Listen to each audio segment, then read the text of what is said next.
Hai quen pensa en facer plans de cara a Semana Santa, no caso de que nos deixen mover con liberdade. É un xeito máis de agarrarse a unha esperanza nestes tempos que corren. Pues solamente ir a la segunda vivienda que llevamos 3 meses sin ir a ella, nada más. No, está en la zona de Coruña. Pois teño previsto marchar a Costa, porque teño a segunda casa ali. Si é posible, vou ir á zona de Pontevedra. O que nos ten ensinado esta pandemia é que eses plans poden caer dun día para outro. En principio non, como moito ir ao pueblo. Non pois nada.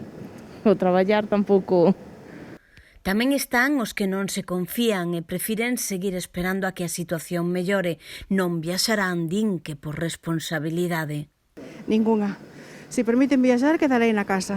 Igual que penso que debería facer a maior parte da xente. Por máis que todos temos gana de sair donde sexa. Pero non, se nos permiten, quedarei. Yo no, de ninguna manera. Creo que es lo más correcto de hacer, porque esto está perdido. La gente no tiene cuidado y no sé hasta dónde vamos a echar como no tengan un poco de precaución sobre ello.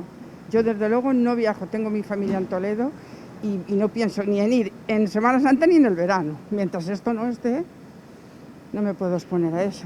No viajaría porque tampoco he viajado en Navidad y tenía muchísimas ganas, pero debemos de ser un poco responsables porque esto no hay quien lo frene.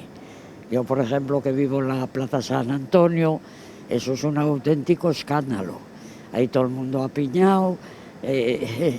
Claro, es una plaza pública que ni los hosteleros pueden despacharles, ni los vecinos, ni nadie. Y eso es un foco de contagio. Pero bueno, habrá que aguantar.